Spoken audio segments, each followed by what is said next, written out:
మోకాల నొప్పులకు ఎటువంటి సర్జరీ లేకుండా ఎపియాన్ పెయిన్ క్లినిక్ అందిస్తున్న అత్యాధునిక చికిత్స. హాయ్ హలో నమస్తే వెల్కమ్ టు అవర్ ఛానల్. ప్రస్తుతం మనతో పాటు మన స్టూడియోలో ఉన్నారు ప్రముఖ ఆధ్యాత్మిక జీవన శైలి నిపుణులు జంగమయ్య గారు ఉన్నారు. సార్తో మాట్లాడి బరువు తగ్గడం ఎలాంటి ఆహారం తీసుకోవాలి, ఎలాంటి డైట్స్ చేయాలి, ఇలాంటి విషయాలు అడిగి తెలుసుకుందాం. నమస్తే సార్. నమస్తే సార్, కొంతమంది బరువు తగ్గడానికి విపరీతమైన డైట్స్ చేస్తూ ఉంటారు. ముఖ్యంగా ఆహారం అనేది కంప్లీట్గా చేంజ్ చేస్తూ ఉంటారు. బేసిక్గా అన్నం అనేది మన స్టేపుల్ ఫుడ్ కదా, ఎప్పటి నుంచో మన పురాతనంగా అన్నం తింటూ వస్తున్నాము. సో అన్నం మానేయడం అనేది ఒక కరెక్టా కాదా? అన్నం మానేయడం అనేది అంటే మన పురాతన కాలం నుంచి అన్నం ఎలా తినేవాళ్ళు అంటే ఎప్పటికప్పుడు వడ్లు దంచుకొని తినేవాళ్ళు. 30 ఏళ్లకు ముందు వెళితే ఓకే. ఎప్పటికప్పుడు పిండి ఇసిరేవాళ్ళు, ఎప్పటికప్పుడు నీళ్లు తోడుకునేవాళ్ళు. ఏది కూడా ప్రిపరేషన్ ఫుడ్ కానీ నిల్వ చేసినటువంటి ఆహారాలు కానీ తినేవాళ్ళు కాదు మన పెద్దలు. బాగా కష్టపడేవాళ్ళు. వీటన్నిటితో పోల్చుకుంటే అప్పటికి ఇప్పటికి మనం కంపేర్ చేసుకోవడానికే వీలు లేదు. మనం ఏమనుకుంటామంటే పూర్వం నుంచి మన వాళ్ళు అన్నీ తింటున్నారు కదా, నూనె వంటలు తిన్నారు, పిండి వంటలు తిన్నారు. సో వాళ్ళు ఎలా తిన్నారు? ఎప్పటికప్పుడు ప్రిపేర్ చేసుకున్నారు, ఎక్కువ కష్టపడి జీవించేవాళ్ళు, ఫ్రెష్ ఫుడ్ తినేవాళ్ళు. ఈరోజు మనం ఏం చేస్తున్నాము, అన్ని ఇంగ్రీడియంట్స్ కూడా మనం ఈ హోటల్స్ ద్వారానో మాల్స్ ద్వారానో ఎప్పుడో 2-3 నెలలకు ముందు తయారు చేసినటువంటి పిండి, ఎప్పుడో 2-3 నెలలకు తయారు చేసినటువంటి వంటలు, అవన్నీ మనకి ప్లాస్టిక్ పేపర్లో ప్యాక్ చేసి ఇస్తే తీసుకొచ్చి దాన్ని మనం మళ్ళీ తిని వంట చేస్తున్నాం. సో ఇవన్నిటి వల్ల వచ్చే నష్టాలు వేరు, వాటన్నిటి వల్ల వచ్చేటువంటి లాభాలు వేరు. ఓకే. ఫ్రెష్ ఫుడ్ అన్నమాట. ఓల్ గ్రెయిన్స్ మాత్రమే నిల్వ చేస్తారు వాళ్ళు. మనం ఏం చేస్తామంటే బ్రేక్ చేసిన పిండి, రవ్వ, బేడలు ఇలాంటివి మనము నిల్వ చేస్తాం. సో వాళ్ళకి మనకున్న తేడా ఎంత ఉందో చెప్పండి. మరి వాళ్ళతో మనం ఎట్లా కంపేర్ చేస్తాం? వాళ్ళు రైస్ మాత్రమే తిన్నారా చెప్పండి? రైస్ లాగా తిన్నారా? కాదు. లేదు. వాళ్ళు వైట్ రైస్ ఎప్పుడు తినలేదు, ఏ మిషన్లో ఆడించలేదు, చేత్తోనే కొట్టి తయారు చేసుకున్నారు వాళ్ళు. సో మనం ఇప్పుడు చేయలేదు కదా, మనకు అన్ని వేళ్లతో పనులు. ఇప్పుడు పవర్ ఉంది కాబట్టి, మనకు ఇన్స్ట్రుమెంట్స్ దండిగా వచ్చాయి కాబట్టి వేరే మాధ్యమాల ద్వారా మనం ఆహారాన్ని తింటున్నాం. కాబట్టి మనము వెయిట్ లాస్ అవ్వాలన్నా అది వెయిట్ లాస్ కాదు, అది మన లోపల పేరుకున్నటువంటి వేస్ట్. అది వేస్ట్ లాస్ చేసుకోవాలి. చాలామంది వెయిట్ అంటే అదేదో పెద్ద విషయం అనుకుంటారు, అది చాలా చిన్న విషయం. వెయిట్ పెరగడానికి కారణం తెలుసుకోవాలి ముందు. వెయిట్ ఎందుకు పెరుగుతున్నామంటే లేట్ నైట్ డిన్నర్సు, మన కార్బోహైడ్రేట్స్ ఎక్కువ తీసుకోవడము, ఈ న్యూట్రియన్స్ తీసుకోకపోవడము, ఎక్కువ క్యాలరీస్ తీసుకుంటూ ఉంటాం, తక్కువ ఖర్చు పెడతా ఉంటాం. క్యాలరీస్ ఎక్కువ తీసుకుంటాం, ఖర్చు తక్కువ పెడతాం. కానీ అదంతా బాడీలో బర్న్ అవ్వకుండా ఎక్కడో చోట స్టోర్ అయిపోతుంది. ఆ స్టోర్ అయిపోవడం వల్లనే మనకు ఫ్యాట్స్ పెరుగుతాయి, అది మన బాడీలో నిల్వ ఎక్కువ ఉండిపోతుంది. ఇప్పుడు మన ఇళ్లలో ఏదైనా ఎక్కువ సామాన్లు తీసుకొస్తే ఏం చేస్తాము, అటవలో కొన్ని ఎత్తి పెడతాము, మూలల్లో కొన్ని ఎత్తి పెడతాము, లేకపోతే ఇంకో చోట అన్నీ పేర్చి పెట్టేస్తాం. ఆ పేర్చి పెట్టడం వల్ల ఏమవుతుంది, ఇల్లు బరువు పెరుగుతుంది. సో వేస్ట్ ఎక్కువ మిగులుతుంది మన ఇంట్లో. ప్రతిసారి కొత్తవి కొనుక్కొస్తాం, ఆడబెడతాం, అది బాగుంది ఇది బాగుంది అని. సో ఆ విధంగా మన శరీరానికి కూడా ఆ వస్తువు బాగుంది, ఈ వస్తువు బాగుంది, తినడానికి బాగుంది అని చెప్పేసి అన్నీ ఒక్కొక్కటి పంపిస్తూ ఉంటాం.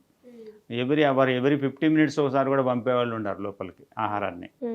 సో ఈ విధంగా ఏది కనపడితే దాన్ని టేస్ట్ చేస్తూ తింటూ ఇలా బరువును పెంచేసుకుంటూ ఉంటారు. ఉదయం 8 గంటల నుంచి రాత్రి 11, 12, 1 గంట వరకు తినడమే మన పని. అవి ఆయిల్ ఫుడ్సా లేకపోతే ఇంకోట టేస్టీగా ఉందా లేదా, ఎక్కడ టేస్ట్ ఉంటే అక్కడ పరిగెత్తా వెళ్తాం. ఇంట్లో టేస్ట్ దొరకకపోతే వీధిలో పరిగెత్తాం, అక్కడ దొరకకపోతే ఇంకో ఫాస్ట్ ఫుడ్ పరిగెత్తాం. అలా మార్చి చూస్తుంటాం. కొత్త హోటల్స్, కొత్త ఫాస్ట్ ఫుడ్స్ ఇవన్నీ ఓపెన్ అవుతూనే ఉంటాయి రోజుకి. ఎక్కడో డిఫరెంట్గా ఫుడ్ ఉందని అక్కడికి వెళ్ళి ట్రై చేస్తూ ఉంటారు. టేస్ట్, మనం టేస్ట్కి అడిక్ట్ అయిపోయాం అన్నమాట. సో ఈ బలహీనత మనల్ని పీడిస్తుంది. ఆ బలహీనత వల్ల మనం ఏదంటే అది తినేసి అవగాహన రహితమైనటువంటి ఆహారము, అవగాహన రహితమైనటువంటి వ్యవహారం, ఈ రెండింటి ద్వారా మనకి ఆహారం ఎలా ఉంటే మన వ్యవహారం కూడా అలాగే ఉంటుంది. ఆహారాన్ని బట్టి వ్యవహారం. సో మంచి ఆహారం తీసుకుంటే మంచి అలవాట్లు వస్తాయి, మంచి ఆలోచనలు వస్తాయి. మనము ఏ రుచులకు అలవాటు పడిపోయో ఇవన్నీ చేసుకోవడం వల్ల ఏమవుతుందంటే మనసు కూడా చంచలత్వంగా ఉంటుంది, మనసు నిర్మలత్వంగా ఉండదు. కాబట్టి ఆహారాన్ని బట్టే వ్యవహారాలు ఉంటాయి.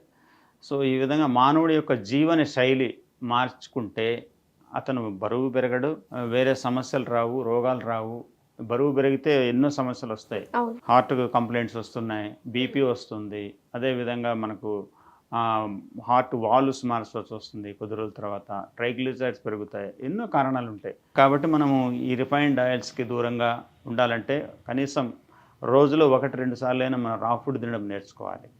రా ఫుడ్ తినడం నేర్చుకుంటే ఏమవుతుందంటే ఆయిల్ స్కిప్ అయిపోతుంది, అదేవిధంగా సాల్ట్ స్కిప్ అయిపోతుంది.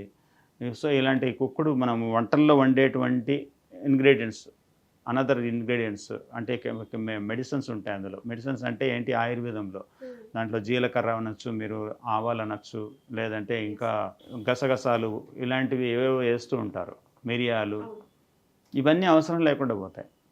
ఇవన్నీ ఔషధాలు ఆహారాలు రెండు కలిపి తీసుకుంటే మనకు విషంగా మారుతుంది మన శరీరంలో. ఇవి చాలామందికి తెలియదు. ఆహారం లాగానే తీసుకోవాలి, ఔషధం లాగానే తీసుకోవాలి. మన శరీరం అస్వస్థతకు గురైనప్పుడు మాత్రమే ఆహారం మానేసి ఔషధాలు తీసుకొని మన శరీరం స్వస్థతకు మారిన తర్వాత తిరిగి మళ్ళీ ఆహారం తీసుకోవాలి. సార్, బరువు తగ్గడానికి చాలామంది యూట్యూబ్లో కావచ్చు, వాళ్ళ ఫ్రెండ్స్ ద్వారా కావచ్చు, కొన్ని పాటిస్తూ ఉంటారు. దాంట్లో ఫస్ట్ ముఖ్యమైనది ఏంటంటే వాళ్ళ శరీరం ఏంటో, వాళ్ళ శరీర తత్వం ఎట్లుంటుందో తెలియదు.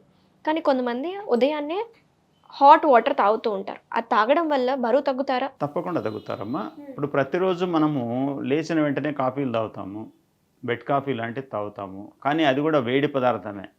కొందరికి అది తాగితేనే మోషన్ వస్తుంది, దానికి అడిక్ట్ అయిపోయి ఉంటారు. అట్లా కాకుండా మనం మంచినీళ్ళు అనేటివి గోరువెచ్చని నీళ్ళు 1 లీటర్ తాగగలిగితే 18 సంవత్సరాల వయసు దాటిన వాళ్ళు ఎవరైనా ఒక 40-50 కిలోలు బరువు పెరిగిన శరీరాలు 1 లీటర్ తాగాలి. దానికంటే తక్కువ వయసు ఉంటే దాన్ని బట్టి కొద్దిగా తగ్గించుకుంటూ రావాలి.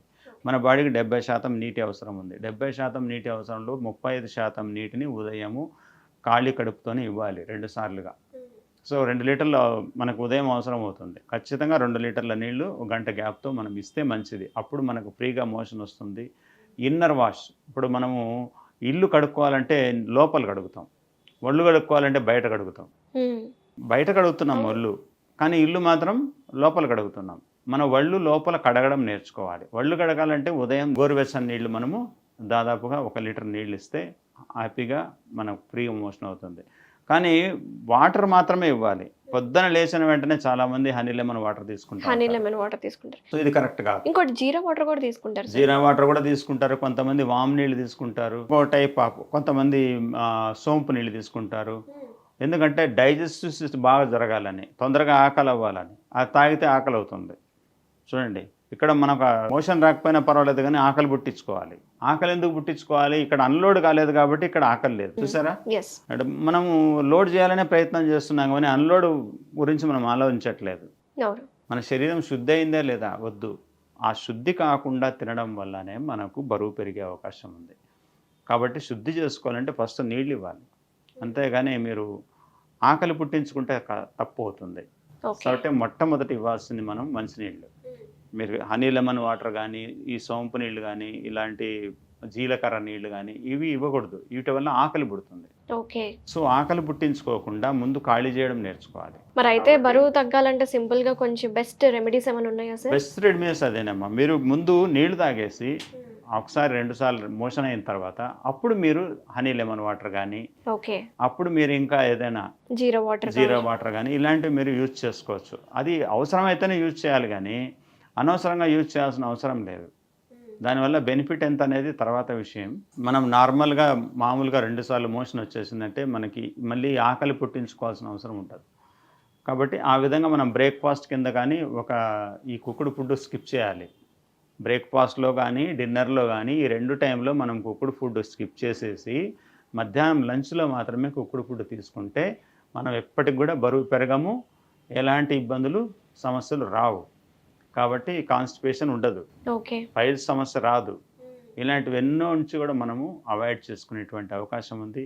కాబట్టి ఈ విధంగా 2 సార్లు మన రా ఫుడ్ తీసుకొని ఒకసారి ఫ్రూట్స్ సలాడ్, ఒకసారి వెజిటబుల్స్ అండ్ ఫ్రూట్స్ సలాడ్స్ తీసుకుంటే మనకి ఎలాంటి కాన్స్టిపేషన్ రాదు. వీలైతే మొలకలు కూడా తినచ్చు, మొలకల్లో పాటు కొబ్బరి, ఖర్జూరాలు ఇలాంటివి తిని దాంతోపాటు ఫ్రూట్స్ తినచ్చు ఒకసారి. ఇంకొకసారి సాయంత్రము కానీ ఉదయం కానీ పండ్లు ఒకసారి తినచ్చు. మధ్యలో ఒక్కసారి మాత్రం మనం భోజనం చేయొచ్చు. అది కూడా బ్రౌన్ రైస్ కానీ లేదంటే మిల్లెట్స్ కానీ ఇలాంటివి ఏమైనా ఓకే. చేసే అవకాశం ఉంది. 30% రైస్ పెట్టుకోవాలి, 70% కర్రీస్ పెట్టుకోవాలి. ఓకే. అందులో మీరు వీలైనంత వరకు సాల్ట్, ఆయిల్ తగ్గించేసి తినాలి. ఎస్. అప్పుడు మీరు చేసే వంటలు కూడా 40 డిగ్రీల్లో వండుకోవాలి, 120 డిగ్రీల్లో వండకూడదు. వండే విధానం మార్చుకోవాలి. ఫస్ట్ మన వంటగది మారాలి. అప్పుడే మన శరీరం ఆరోగ్యంగా ఉంటుంది, ఆరోగ్యంగా బరువు తగ్గుతాం, కావాల్సినటువంటి వేస్ట్ లాస్ చేసుకొని హాయిగా జీవించడానికి అవకాశం వస్తుంది. Very nice sir, thank you so much sir. So చూసారు కదా వ్యూవర్స్, బరువు తగ్గాలి అనుకునే వాళ్ళు డైట్ చేస్తూ ఉంటారు కదా. సో హెల్దీ లైఫ్ స్టైల్ని ఎలా మెయింటైన్ చేయాలి, ఎలాంటి ఆహారం తీసుకోవాలి, అలాగే వాటర్ కంటెంట్ మన శరీరానికి ఎంత అవసరమో, ఉదయం లేచిన వెంటనే కొన్ని సార్ చెప్పినట్టు కొన్ని పాటిస్తూ ఉంటారు. అలా కాకుండా డైలీ లూక్ వామ్ వాటర్ తీసుకోవడం చాలా ఉత్తమం అని సార్ చెప్పారు కదా. మీరు కూడా తప్పకుండా ప్రయత్నించండి. Thank you so much sir. నమస్తే. Thank you.